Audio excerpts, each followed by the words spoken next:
Hello, welcome to Cover 2 TV. It's the Week 14 review. It's me, it's Steve Hutt, and it's you. Let's look back at 4 games. The 4 games that we're going to look back at: Carolina, Vikings, Jaguars, Seattle, Eagles, Los Angeles, Rams, and Pittsburgh Ravens. Messed around with the names there. Did you like that? No. It's hard to follow, isn't it? Yeah, I don't like that. I'd prefer nicknames or cities. Okay, so it's Carolina, Vikings, Jacksonville, Seahawks, Philadelphia, Rams. I know I did to piss you off. Don't, please. Let's not start off on the wrong foot here. Okay, it's Panthers, Minnesota. Let's just start Panthers, Vikings, Jaguars, Seahawks, Eagles, Rams, and Steelers, Ravens. And then, where are we going next? We are going to spin around the league. I don't know if you agree, very quickly. Probably the best week in terms of close games, meaningful games. I thought it was a really good week. Obviously, we're going to speak about Carson Wentz later, which puts a massive big downer on the week itself. But I thought it was a really, really good week of games. It was, but here's the thing. That's what the NFL's like. December football matters. Anything before November really doesn't matter. But I suppose what was good is that a lot of playoff teams in the divisional games or conference games where fair play to the schedule makers, they've had a really good week, whether it was by luck or by chance or by planning, but it worked out really well. I thought, like, when we always pick 4 games and we could have picked 7 of these. Yeah, that's true. It was really difficult to narrow it down to 4, I thought, so it was a really good week. I think you're right. Well, let's get into it then. We'll start with the Carolina Panthers beating the Minnesota Vikings by 31-24. Obviously, I was really disappointed in the game. That first half, the Panthers just gashed us in the running game. Absolutely tore us a new one, like. Yeah, it was funny because I sat here last week and said, Jonathan Stewart won't do it. I basically blamed you when I was watching the game. Jonathan Stewart won't do a single thing 100 yards and 3 touchdowns later. And he did, and I was very surprised. It's a career day for him, actually, wasn't it? Yeah, I was really surprised. I mean, don't get me wrong, 60 of those 100 came on one play. So he went 15 for 45, which is kind of what I thought he might, around that, which is what I thought. But that big run certainly helps, and it was just poor gap scheming, poor defense from the Vikings, which is very, very rare, as you well know.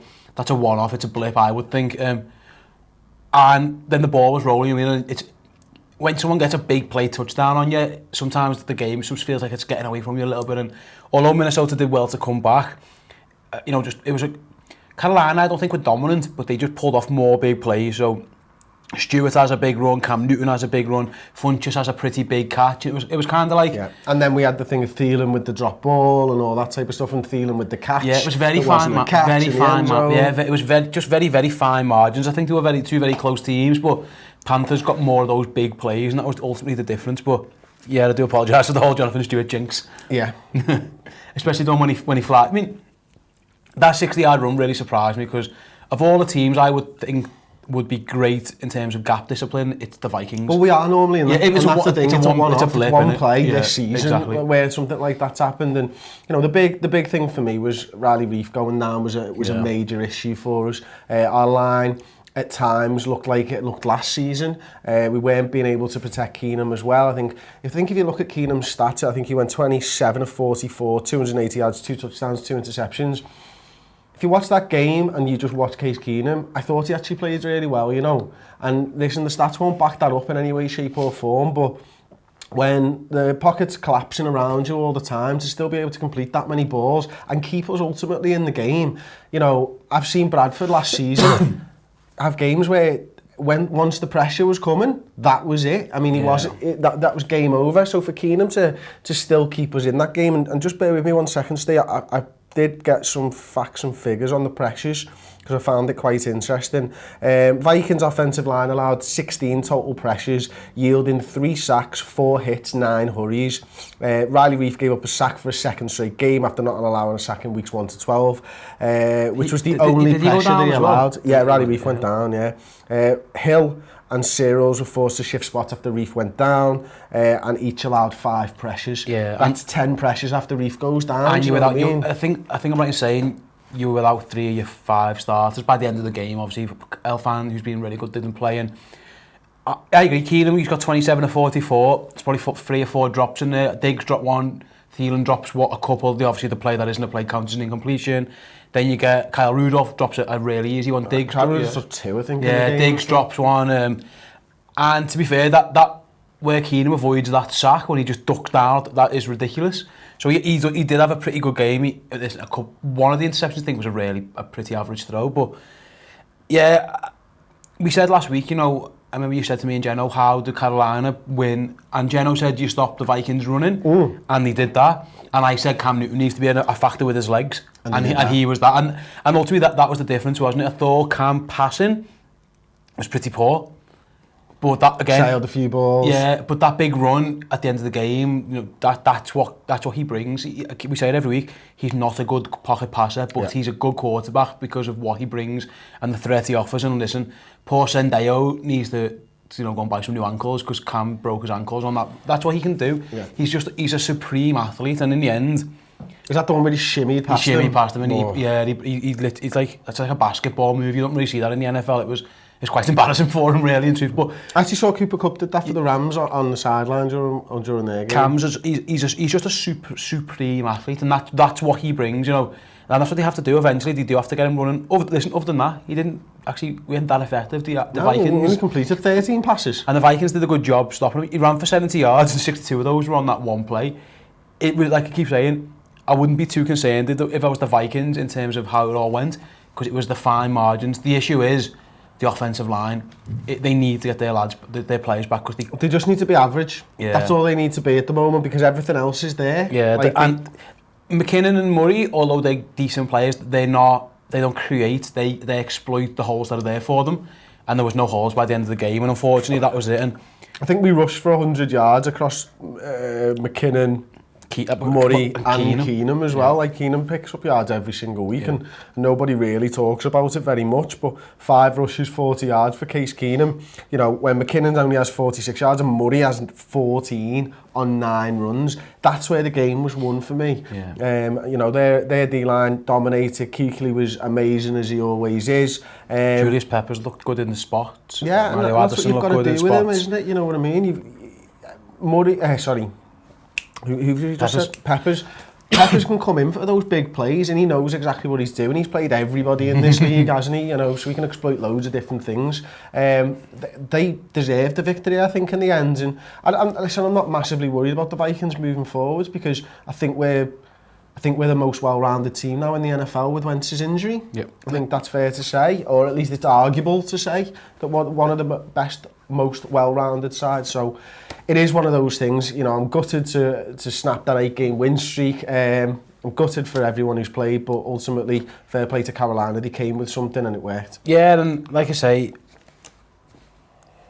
what do you think of your kicker? Because I think he's got the yips. He's not great. And that could be an issue. I'm just looking at the stats. That could be an issue playoff time. I think Seattle are finding that out now. They're living the Blair Walsh life that you've lived. And Kai Forbath seems to be, has he missed like 5 or 6 or something?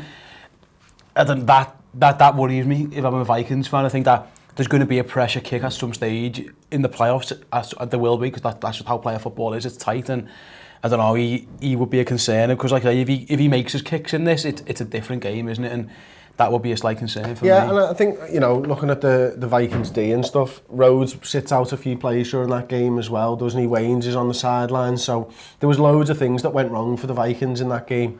I think the O-line is the most important thing that we need to get back up and running. We massively missed Pat Elfan in the middle. Yeah. We'll always miss Riley Reef if he goes down.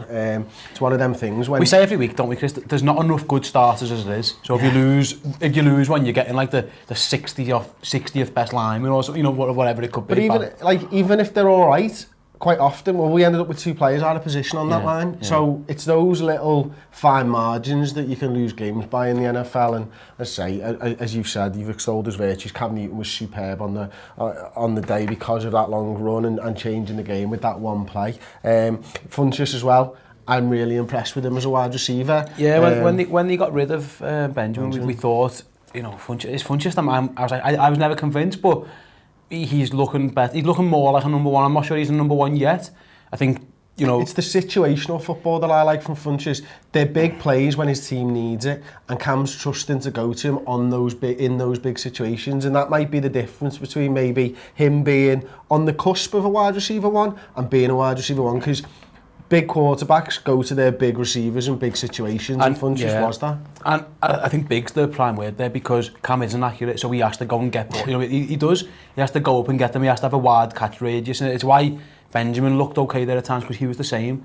And I think that's what Funchess does bring to them. Ultimately, their passing game isn't great. It really isn't. You know, their best pass catcher for me is still Christian McCaffrey, and he's a running back / scat back type thing. So, again, Carolina, they deserve huge credit. I thought the defensive line was outstanding, and that's where the game was won. But I'm still not 100% convinced by the offense. Yeah, no, I think that's fair. I mean, you just have to look at the stats for the game, Steve. Funchess 3 for 59, a longest 22, so he's averaging about 20, let's say 15. Bird 5 for 37, has a long 21, so he's kept 16 for 4. Yeah.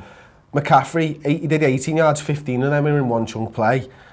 17 yards for Berzin, well that was his only catch. And Martez, so Cam's completed 13 passes in a game, and yet they've still managed to rack up 31 points, so fair play to them. Yeah. You know, Jonathan Stewart got it done on the ground. He won't do that every single week. We've seen that over his career. But in this one game on that Sunday, it worked. Yeah, I say, I want a Kai Forbath. Again, I keep mentioning Kai Forbath, he worries me. He really does worry me. We see how that goes. Yeah, we will, unfortunately. Well, you're probably going to be the 1 seed, so it might not be too bad. But... Well, that's it. We'll come on to that then later. Yeah. We've got the Seahawks. A bit of a shock upset for me anyway, the way the Seahawks have been playing. They lost 24-30 to the Jacksonville Jaguars. Yes. This game for me was defined by Blake Bortles, Steve. He played really well. Well, for Blake Bortles, he played well. He played like a good quarterback game. You know, he made the passes he needed to. You know, was it 268 and 2 touchdowns? No real ridiculous throws.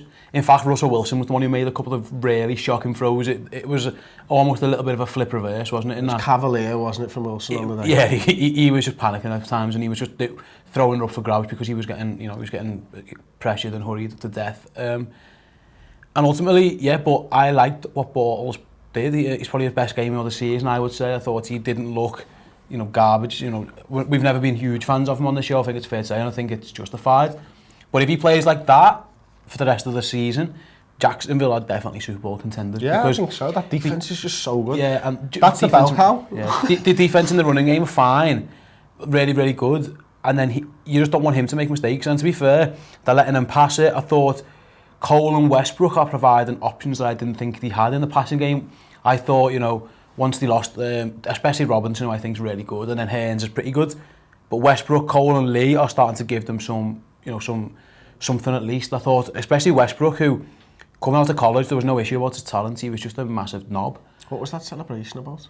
He's just a massive knob. He just is. It was a crazy celebration. I loved it. I had no idea what it's about, but I loved it. It's like when you watch Roberto Firmino celebrate. Just enjoy it for what it is. It's something. It's art. Yeah, it's something.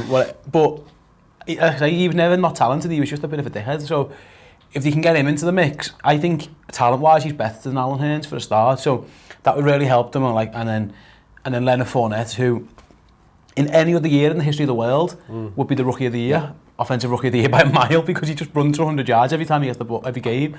But we're in an Alvin Kamara-led world at the moment, so he's going to win that. But Fournette is the foundation of their offense, and they tried to get him involved in the passing game a bit, and it did work to an extent. I was really, really impressed with the Jags offense, which is something I never thought I'd say. Yeah, this is it kind of reminded me of Rex Ryan Jets. Yep.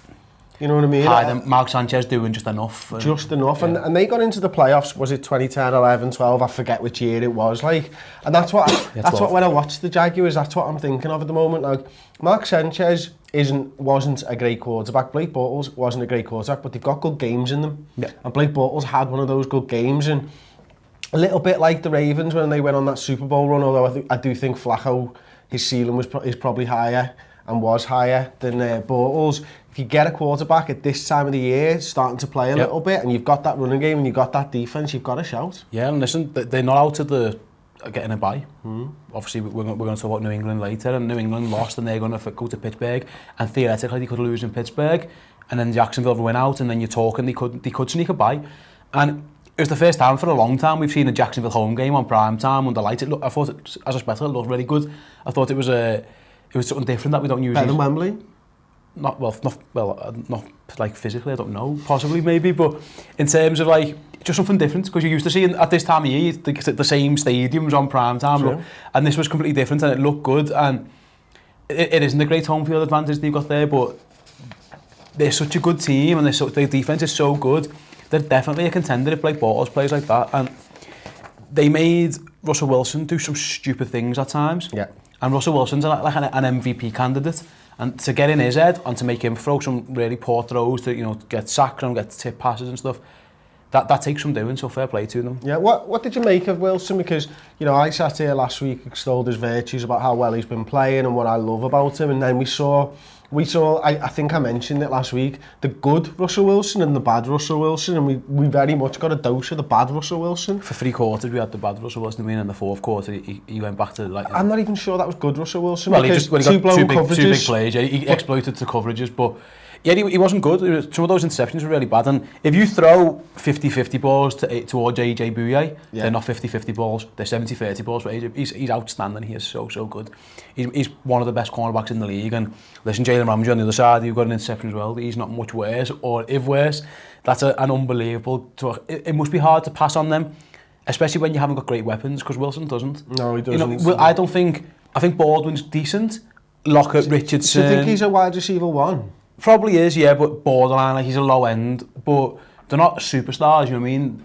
What Baldwin's great at is the scramble drill. He's really good when he sees Wilson running around. Baldwin's really good in that, but... I think the scramble drills will kind of let them down a little bit in this game, and that, I don't know... I thought Jacksonville defended it really well. Well, that's what I was coming on to, Steve, and I think that I've not focused on this enough, so I'm basing this off this game, and anyone watching, please tell me if I'm wrong on this, but thinking back and hearing what the commentator had to say, most of Wilson's scramble drills end up 50 yards down the middle of the field.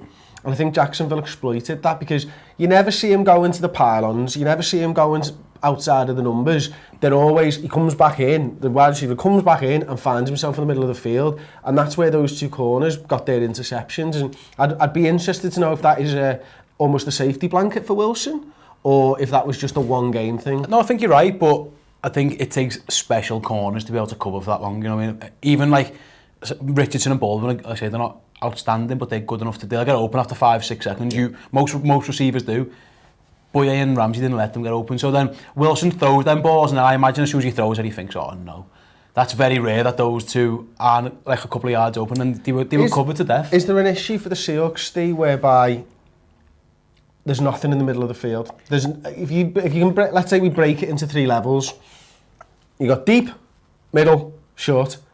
They never pick up anything in the middle. Deep should be Jimmy Graham, but again, I think some of the issue is basic in that he's under pressure a lot, although their line has been better recently up till this game. And Russell Wilson's little, and it's hard to see the short intermediate. But that's why he rolls out. Exactly, that's what I'm saying. It's hard for him to just stand in the pocket and think it over, because you can't see it. So I don't know. The main issue for me that's why you see those basketball type throws, exactly, the ups and downs. The main issue they've just got no running game.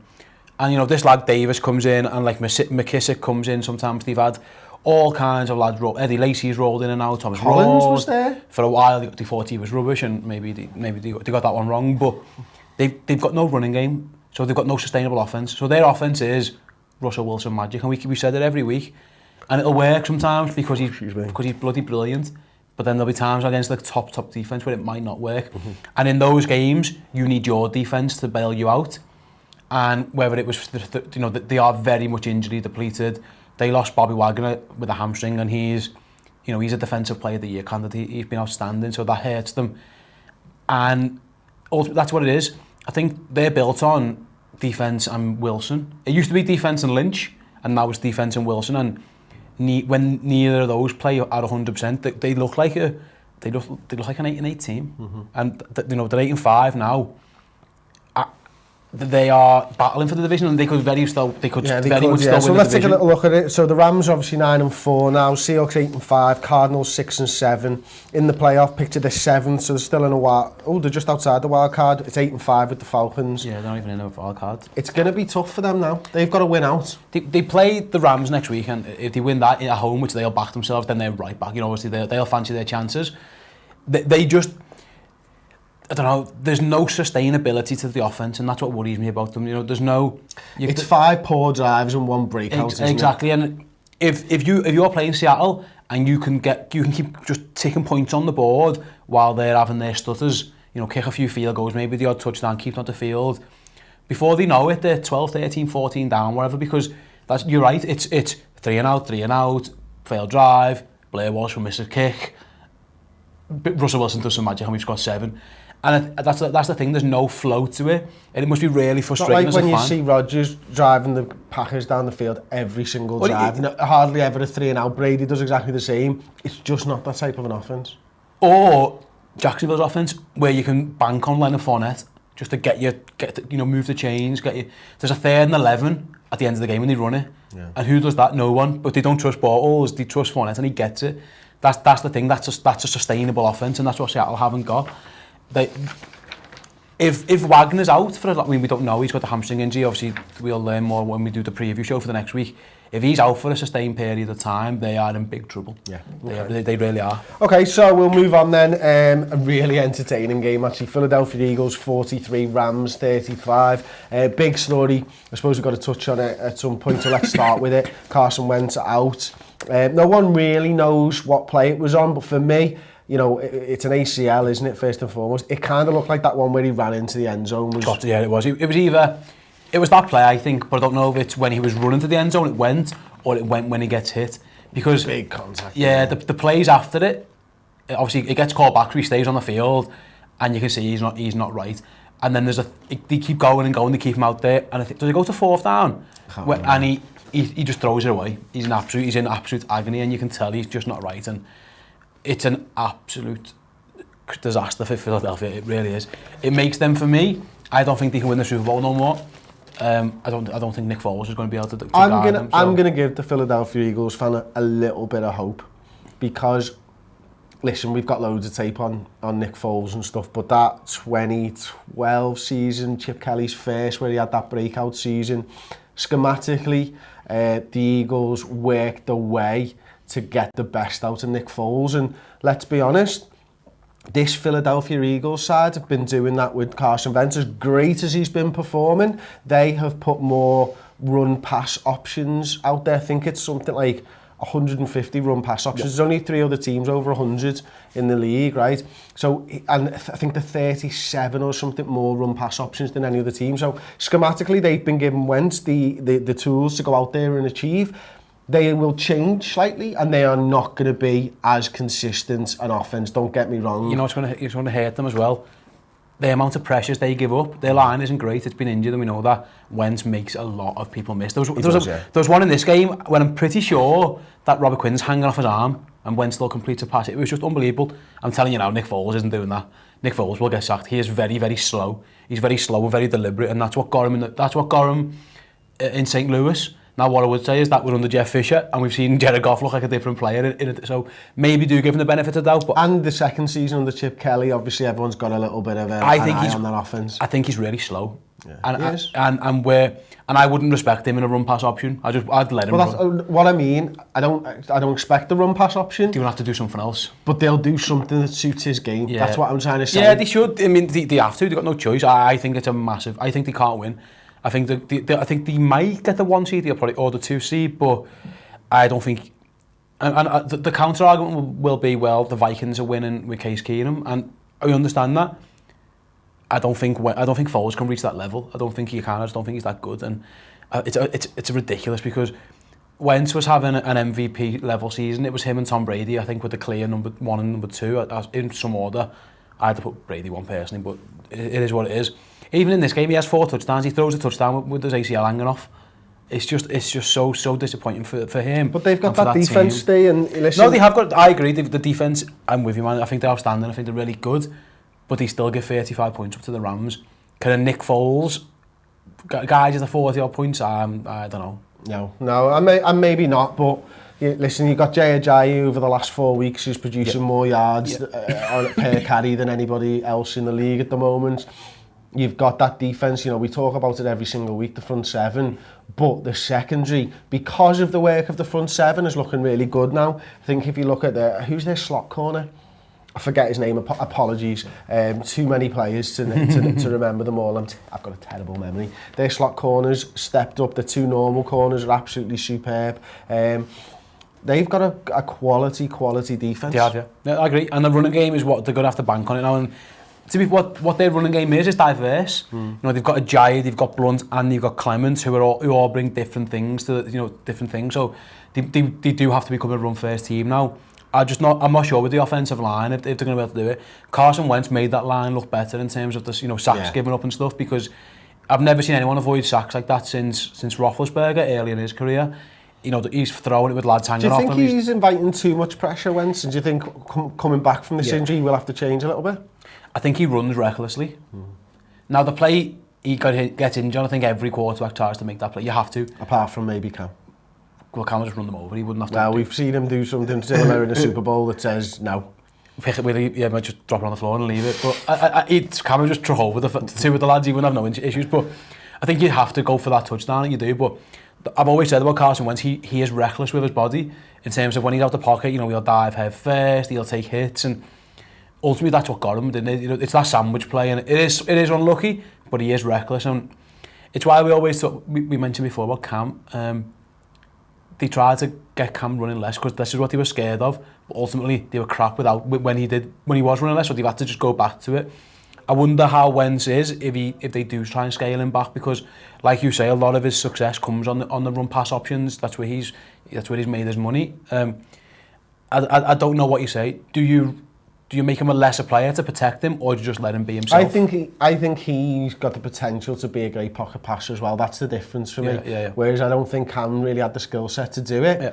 I think he can. I think he won't be as effective because you can't when you take such a huge thing out of his game. But of all the quarterbacks that are a bit like this, he's probably got the best chance to succeed, maybe. Yeah. I think that's fair enough. Yeah. We've not spoken about the Rams at all, so we'll do that now. I think we should. I thought they were pretty good actually, offensive wise. They kind of stuttered at times, and Goff was hit and miss, but Todd Gurley's excellent. He really is. He's outstanding, isn't he? He's having a brilliant season. They were a bit stop-starty, but that can happen against a very good defence, can't it? It can, and even when you're at home, sometimes you can just get into little ruts and stuff, and at times they were doing nothing. It was very, they didn't score from, I think they scored really early in the first quarter, and then half through the second they get the little Cooper Cup pass, but in that time, Philadelphia scored 3 touchdowns. So you're already chasing the game. They needed to keep with Gurley a little bit more, but it's hard. It's hard when you're that many scores and down. that's the thing. And when you go through, when was it 21-7 down? It is hard to run the ball. They should have. I'm with you. They should, or use him in the passing game because he's outstanding at that. Well, I think he got 136 from scrimmage, something like that. 96 and 39, something like that. I think it was. So the guy's amazing. He's one of those players that,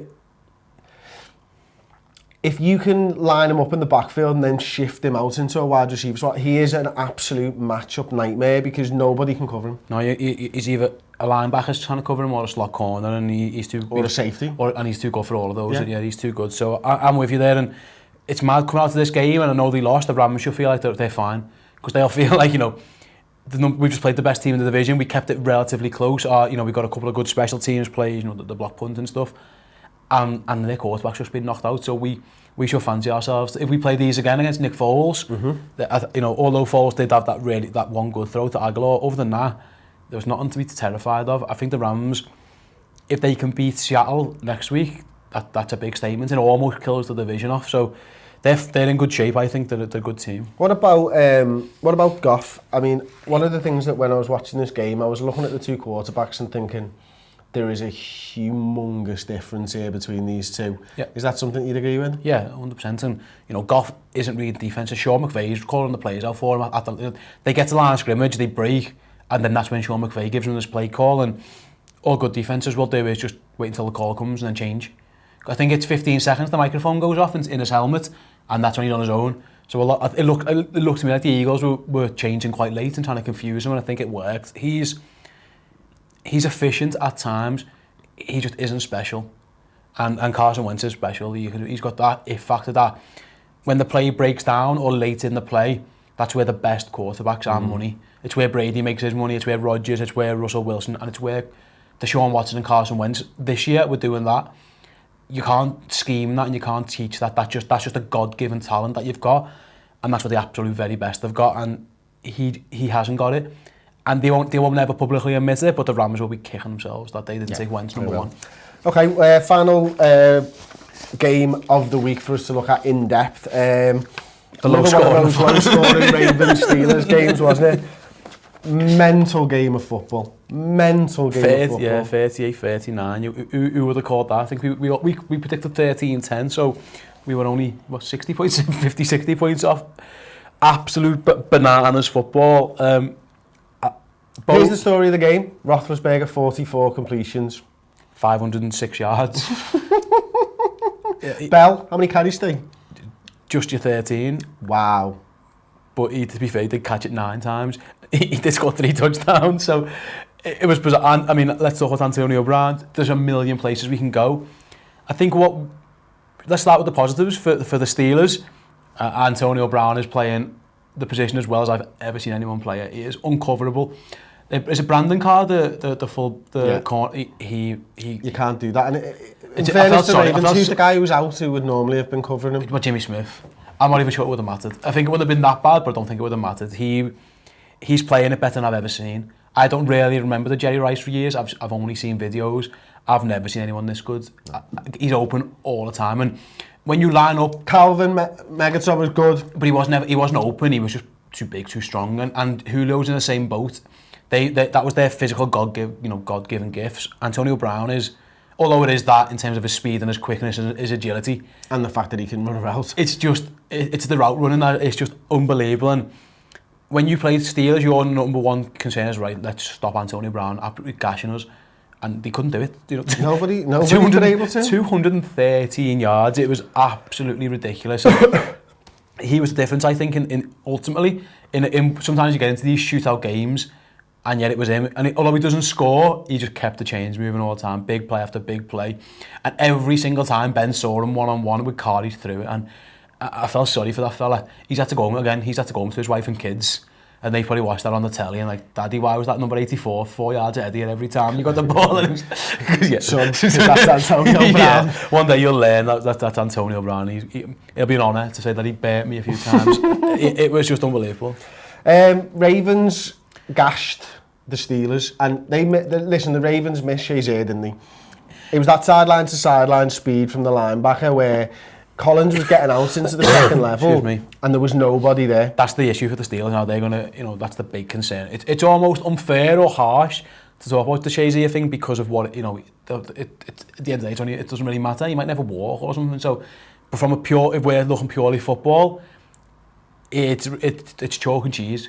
How different they look without him. Like say Alex Collins, who is good. He's not brilliant, is he? He's a good running back. He made them look like fools all the time. Like say they kept getting to the edge, and the linebackers couldn't catch them. And that was what it was. Alex Collins just kept getting around the edges, and that's where Ryan Shazier would usually meet you and smash you. And there was no one there. He was just running for days. 18 carries for 120 yards. It was just constant. And there's not a 70-yarder in there. His longest 21. Yeah, it was just constant. It was just constant pressure. He was decent out the backfield as well. 2 for 46. You had Danny Woodhead and Mike Wallace and there was just. I would be really worried as a Steelers that this garbage Ravens offense, although they have been scoring points recently, which is fair enough, they don't look. They do have those games where they just explode on points. I don't know. That's a big. I agree. That Shazier thing really reared its head, and they've got a big game next week. Obviously, after that, they're pretty easy, but then there's a playoff run coming, and it could rear its head somewhere. I think that'll be exploited now, and I think that's anybody who's got the Steelers coming up, it's Patriots, isn't it, is the massive game. They'll be looking at that and going, how can we exploit that weakness? Because Gronk, that is you're going to put Gronk over the middle. Weakness. You're going to put Gronk over the middle, and you're going to have the likes of Rex Burkhead or whatever running wide, and we'll get to that in the previous show. It's a big issue they've got there. Fortunately for the Steelers side, they've got Brown and Bell. Le'Veon Bell plays for them, yeah, and ultimately, yeah, it's just our players. These guys can win shootouts now, and that's the difference this season for the Steelers from 2 years ago when the defence wasn't there, or 5 years ago when the defence wasn't there.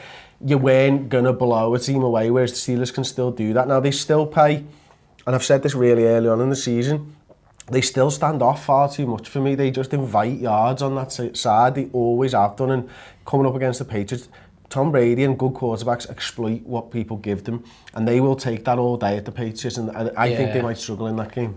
Joe Flacco, and I know he goes to 269, 20 or 35, and even on some of those completions, they weren't good throws, and I think a few times they were wide open, the receivers were open, and he threw it behind them, where they had to turn and catch it. I think it was Davis, the cornerback for the Steelers, he has a couple of good plays and then he has a couple where he gets absolutely burned. There's one in particular where Wallace is over his head and it should be a touchdown, but Flacco just doesn't throw hard enough. And that's the difference. Tom Brady won't miss that throw.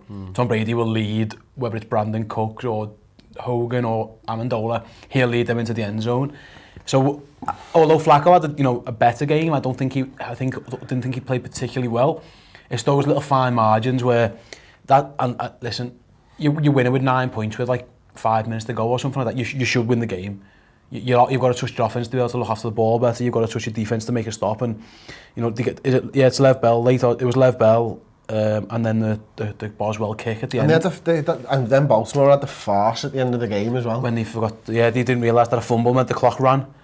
Embarrassing. Yeah, absolutely. This is a coach who's won the Super Bowl, and it's a quarterback who's a veteran quarterback, and the clock's running in the huddle. That's quite. They didn't even try and get a playoff. They didn't know. And the whistle blew and they didn't know what was going on. It was quite embarrassing really for all concerned. Absolutely crazy. So where does that leave the Ravens and the Steelers in the divisions then? Yeah, the Steelers that won them the division. And then we've got the Ravens at 7-6 in the wildcard picture. They are 7th in there at the moment, so they've still got a chance. I'd be really surprised if they were to make it, if I'm honest. I disagree. I've seen they've got a pretty easy schedule coming up. I think it's a Cleveland, Tampa Bay and one more. They've got a pretty easy schedule, but I think they're going to win every game now, and I think they will get in. Okay. As the Sixers. You wouldn't fancy playing Baltimore just because of that defense. Yeah, would you? They've got something, but it's just the offense, and it's a day where they scored 38 points, and maybe I shouldn't be feeling like this. It just, I don't know. I wasn't a fan. Listen, and their much vaunted defense just got gashed.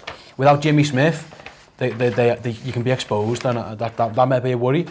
But I think they will get in because the AFC is crap. But it's not going to be pretty. Okay, we'll move on then. It's our patented spin around the league. We're only going to be able to do this for another couple of weeks, so let's do it properly. Steve mentioned loads of good games to talk about this week, not least the Thursday night game, Atlanta Falcons 20, New Orleans Saints 17. I was really surprised with this result. I had the Saints to win this one. What did you make of it, mate? Kamara's injury killed them, didn't it? It really hurt them. That might have been what cost them. And both quarterbacks played poorly. I thought both of them. Matt Ryan threw a few. That one pick in the end zone was horrendous, and then Breeze at the end throws that one that's probably even worse. And fine margins in these fine games. I maintain that with Alvin Kamara healthy, the Saints win that game, not comfortably, but they win it. But that's football. Do you think this is a concern for the Saints? Because obviously Drew Brees hasn't thrown as much this season as in previous years. He's been managing the game a lot more because of that Mark Ingram-Kamara partnership at running back. I've got my doubts whether that's true. I think he will just step up, and I always back older guys. I don't know why, I always have done. Look at me fancy football teams. I've got old guys throughout. Maybe I'm wrong to back it, but I would never write off Drew Brees. No, absolutely, and I wouldn't write the Falcons off. The Falcons, that was a big win. It keeps them right in the mix, doesn't it? In the wild card, they're not out of the division. They could even win the division. It was a big win, and Deion Jones was it who makes a few good plays, and ultimately that's what it was. In these close games, one or two big plays or one good couple of stops helps. And I don't know. I maintain the Saints with Kamara a better team, but you've got Sean Payton maybe didn't react well enough to that going down, or the game plan might have just been, we're going heavy on Kamara. He's not here now. Oh shit, we're in the shit here a little bit. And his quarterback makes a bad throw at the end. They're in the red zone with a chance to at least kick a field goal, and he throws a really poor ball. Yeah, it's true. Okay, probably the form side in the NFL now. Los Angeles Chargers 30, Washington Redskins 13. This was a one-sided affair, wasn't it? And Phil Rivers at the moment is playing arguably the best ball of his career. It's a well-rounded side. They've got the defense, they've got the offense firing. I mean, just look at the last sort of 4 or 5 weeks. This Chargers side are on a roll. Yeah, like I said last week, I think they're going to the title game, and I've seen nothing to change my mind so far. We'll see how they do against the Chiefs. They're rolling. Both sides of the ball, they're absolutely rolling. Again, 30-13, flat as Washington. I thought the Chargers were unbelievable. And Keenan Allen's having a season that we know he can have when he's healthy, and I just hope he stays there, because, like I say, we love Phil Rivers on this show. I think we got a bit of stick last year for putting him in our top 10 quarterbacks, and I maintain we were right to do so. And I think he's proven now how good he can be when if his offensive line helps him and he's got his weapons around him, he's as good as anyone. He's absolutely. He is, and he is one of those.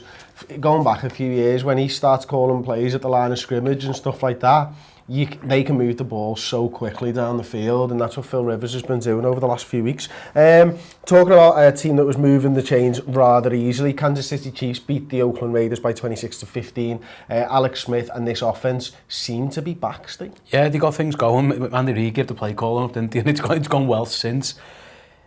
Yeah, the Raiders are hugely disappointing this season. I think offensively they haven't been great. Carr hasn't played that well. Defensively, everyone scores on them. The Chiefs needed this win. They desperately needed it, and fair play, they went and got it. Does that make them go 7-6? Yeah, they're now leading the division, which is, considering they've lost like 6 of 7 or something. Yeah, they've got the Chargers obviously breathing down the necks. And it's a big game that they face you the next week. But yeah, I thought Kansas City, I think in fact it looked like it should have been more than that point deficit. I think it was a bit of garbage time going on, wasn't it? But they looked a bit more explosive on offense. And like I said, the defense shut down what's been a really disappointing Oakland offense. And I wouldn't be surprised if Jack Del Rio is on the hot seat, because it's been that poor. They look like a really poorly coached side, the Raiders, at the minute. Okay, we'll move on then. Your Green Bay Packers beating the Cleveland Browns in overtime by 27-21. I didn't watch this game live. I had the scores up, and I was just so happy to see us getting beat. So happy, Steve. And then I flicked back on 5 minutes later and you're friggin' won. Yeah, that's never in doubt. Say what you want about Brett Hundley, and which you have done. He's crap. He's come up big late in games. He gets us back level against Pittsburgh. Ultimately, the field goal kills them. He gets them to overtime and wins overtime against Tampa Bay. And now he does it again. He's clutched. He's certainly something. I don't know what but the Browns, you should never lose that game, and 21-7 up. To be fair, the Packers put a good drive together. I was really looking forward to this show with the Browns. Yeah, I would. I thought it looked on for a while, and they were so gutted. Yeah, you know what happened? Deshaun Kaiser just had a brain fart moment. That's all it is. He throws the terrible pick in overtime, and the Packers. Mike McCarthy deserves a lot of credit for coaching well in this game. Actually, he punted when everyone thought he should have went for it. Get 3 and out, get the Browns to punt, and then Davis makes a huge return. The Packers score, force overtime. Well, I say force overtime, there was still 20 seconds left on the clock at kickoff, and the Browns took a knee, which I think is a bit silly. I think they should have tried to move the ball, maybe fired it towards Josh Gordon at least once, because you're going to overtime hoping to win a coin toss and maybe do something. They win the coin toss. They're down. Clay Matthews goes after Deshaun Kaiser, and for some reason he throws the ball. Yeah, I'll never know why. No one will know why. Interception. All the Packers are doing is trying to get Mason Crosby set up for a field goal, and they throw it to Devontae Adams on a slant just to get a bit of yardage. And then he does Devontae Adams stuff. He's brilliant and scores. And it was really bad coaching at the end of the game and bad quarterback play, because for 3 quarters the Browns were much better than the Packers, and it keeps Green Bay alive. Yeah. It keeps us alive. That's what pisses me off, Steve. It could have been game over. Rodgers was on the sideline. He was pretty much coaching Brett Hundley. You could see he knew how big this was, that he's going to get a chance, you'd think. Again, it's a long shot, but I find it odd, by the way, that the Browns have stuck by Hugh Jackson. They've hired a new GM, which, fair enough, you've decided to move away from the more analytics. That's your choice, but I'll never know what Hugh Jackson's done to prove that he's won one game, and his coaching in this game was, at the end of the game, was absolutely dreadful. So they call a pass when they should have run the clock out. He takes that knee at the end of the game. He looking for overtime. It was very weird. It was very odd, and I don't think. Can we stop talking about this game now? Yeah. We can talk about Green Bay in the preview. It's just. Oh, listen, He's just so dangerous. If Rodgers comes back. We'll see how hopefully he's back.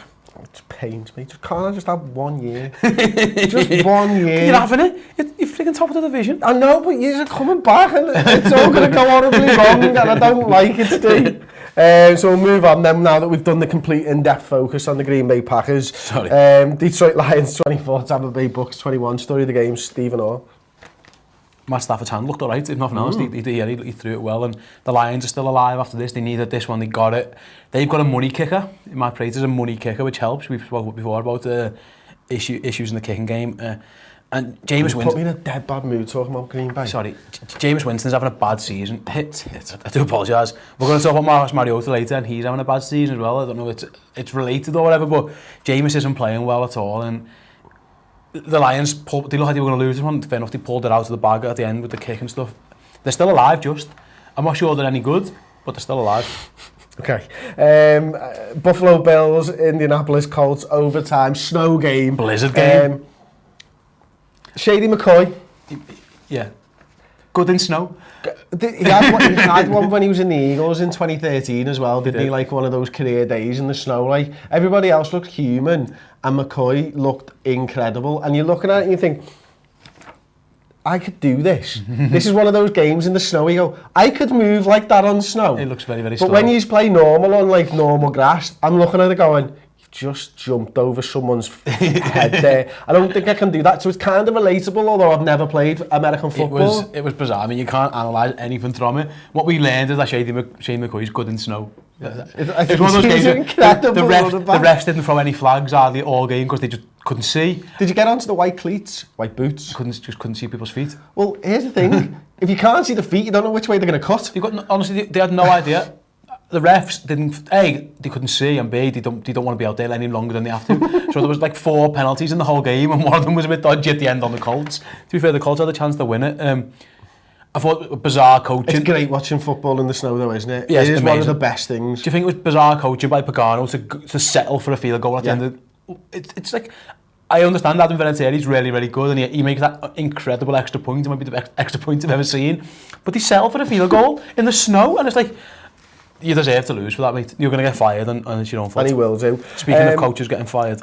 Yeah, I mean, which one? Marvin Lewis. Okay, well, what about Fox? Do you think he will? Probably, but listen, mate, 33 points. I know. John Fox is feeling his oats. We're in playoff football in fantasy, much like all of you guys and stuff, and me and Steve are both in the playoffs. We've both got a big lead after the first week, but I sat the Ravens D and brought in off waivers,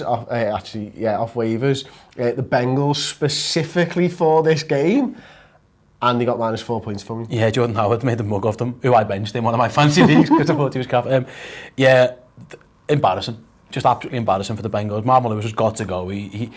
I saw a quote from him the other day saying, it's not my job to motivate the players or something. It kind of is. His contract runs out this season. They need to blow it up and start again. They had the run and they got close, and maybe if Dalton didn't that injurious hand in the playoffs, they might have got somewhere, but it's felt a bit. They're ill-disciplined, they're too old, they've got not much going for them, they need to just start again. Yeah, okay, well, and the Bears, what do you think of them? Yeah, good defence. The defence is sound. Vic Fangio should have a head coaching job. But again, they've got a running game and they've got a defence. If Trubisky's going to succeed anyway, he's got a chance here. But ultimately, Chicago will fail. Yes, it will. Denver Broncos 23, New York Jets zippity-doo-dah. Yeah, who cares? Okay, the 49ers, Jimmy Garoppolo goes 2-0, that's 4-0 in his career. He's 4-0 in his career and has 2 Super Bowl rings. He is the most winningest percentage quarterback in the history of American football as it stands. 2 of those wins for the 49ers, 2 for the Patriots, 2 rings. He's doing nice. I'd have put this number 1, this game. I am in love with Jimmy Garoppolo. We know. Every team in the league should be kicking themselves who hasn't got a quarterback. You could have had this guy. He is unbelievable. He's economical. He works like a leader. So they have that play where it's a bit debatable whether it's a catch or not. He's up to the line. He's running a new snap. Just, he gets pushed out of bounds and he's in the ref's ear trying to get a flag. Just like veteran moves, Tom Brady-like moves. He's seen it all before. He knows it. Yeah, he's been coached so well in New England. Is he doing a good impression of a quarterback, and will it last? No, I think he's the real deal. I think he's the real deal, and you know what it is? It's the compactness and the quickness of the release. It's so efficient. It's going to be hard to sack him. For example, to be fair, he has a bad turnover. On the interception. But other than that, I think he's going to be a star. I really do. I think he's unbelievable. I think there'll be 10 teams out there kicking themselves that they didn't give up a second-round pick for him. Okay, next question. Patriots, did they give up too little? Yeah. Yeah, they should have. At least the first round pick. They should have traded him. If they were planning to get that far, they probably should have traded him in the summer and they'd have got like a ransom for him. Ultimately, by the trade deadline, it was either get a second round pick for him or we're going to lose him for nothing next year anyway, probably. But I think the more so credit to the 49ers for pulling the trigger. I think he's going to be an absolute star. Okay, and we'll move it on then. Dallas Cowboys 30, New York Giants 10. Eli, game into his streak now. He got a hero's welcome, and he played like this. He is quite crap. He isn't. We said last time, didn't we? It was embarrassing how they treated him. Because it was for Geno Smith. If it was for a young quarterback who they wanted to take a look at him, pass the torch, then you can kind of accept it. But he just isn't very good anymore. And Dallas is still alive. Yeah. They're doing the same thing. They're doing what Packers are doing, where the Packers are hoping to get Rodgers back and go. They're hoping to get Zeke back and still be in the mix. And they're just about in the wildcard mix. The Cowboys thing's really interesting for me because I have complete faith. And I hate this, that Rodgers is going to come back and be the same quarterback that he's always been because he's Aaron Rodgers. But it is different in that Zeke's not injured. Zeke's there, raring to go, and he'll be, Rodgers will be working in the classrooms and stuff, like, don't get me wrong, and in the gym if he can do. But Zeke will be like a friggin' leashed tiger when he comes back in, and he's going to hit some team for, I don't know, 390 yards or something on the ground. They're still in the mix. They're still there. The issue they've got is the wild. Their tiebreaker situation isn't fantastic. They've lost to a few of the teams around them and stuff, haven't they? So, but they've got a chance. They've kept themselves just about alive, and Dak looked much better in this game. Do you want to talk about the Cardinals-Titans? No. Do you want to talk about That's it then. Well, that is literally the end of the show because for some reason I've got the Denver Broncos, New York Jets back at the bottom. We probably missed a game off somewhere that we forgot about. We probably have, but it'll be fine. It'll be right, as they would say in the Yorkshire. Do you want to see if we can find it? No. No, well, we'll just end the show there then. We don't really want to talk about the Cardinals-Titans. We've ranked those games in the order that we wanted to talk about them. Steve's Jimmy Garoppolo shout didn't get mentioned to me, so that's why that was so far down there. Sorry 49ers fans for that. Don't forget to check back on the channel tomorrow where you'll be able to see the Week 15 previews. Everybody going into playoff football in your fantasy leagues, good luck with them. Don't forget to check out the Pick'em as well. I think I'm in 4th now, Harshall 3rd. Geno's just 30 points behind me. Lee Reynolds is just kicking ass in that, man. We'll talk about that a little bit more on the preview show, as always. Don't forget to like the video, subscribe to us on YouTube if you're watching on that platform, which you will be because it's the only platform we release the videos on. Steve, thank you very much for joining me once again. I know what game it was. What was it? It was the Patriots v the Dolphins. It was the Patriots v the Dolphins. We should talk about the Patriots v the Dolphins. Let's talk about it. Drake? No, Brady was bad. He's injured, he's got a bad Achilles, and I think it showed. He got outplayed by Jay Cutler. Worrying signs how open that the Dolphins receivers were running past the Patriots corners. It doesn't bode well for some Antonio Brown stuff, does it? Thoroughly outplayed, he got beat up at both lines of scrimmage, got beaten up, and Brady didn't look very good. I think he is hurt. He doesn't play well in Miami. It's the only, that and Denver are two places he just doesn't play. What about, I think obviously during the game, he didn't look like he wanted to be hit, and he didn't look like he trusted that line. And he's taken a lot of hits over the last few weeks as Tom Brady, hasn't he? So do you think if he's playing hurt and he's got that poor line who he's not trusting, there's now a mental thing in there where he's just trying to force things? Yeah, possibly, because the throws he makes, the interceptions aren't good. They're not very good throws. I don't think I think he's injured. I don't think he's on the injury report with an Achilles, and people are kind of not talking about it because he's Tom Brady and he'll just play. But I do think it's affected them. The issue, if they lose in Pittsburgh, they are not guaranteed even a bye because Jacksonville can catch them. So it's all to play for. It's a massive game, and like I say, I don't think he played. I think it was one of his worst games I've seen from quite a while. But I do put it down. I don't think he was moving as well. He didn't look as light on his feet as he usually does. He looked a bit heavy-footed, and that's what happens with Achilles, doesn't it? And fair play to the Dolphins. I say Kenyon Drake just ran through them. Doesn't bode well for Le'Veon Bell, for example. You know what I mean? The Steelers and Patriots, the best two teams in that division, are going into that big game against each other, and they've both got huge question marks over them. So it's going to be interesting to see how it works out. Okay, we'll look forward to that one. Don't forget to check back for the preview show, as already mentioned. Thanks for watching Cover 2 TV. It's been the overtime show, the review show, as it were. Thanks very much. We'll see you next time. Ta-ra.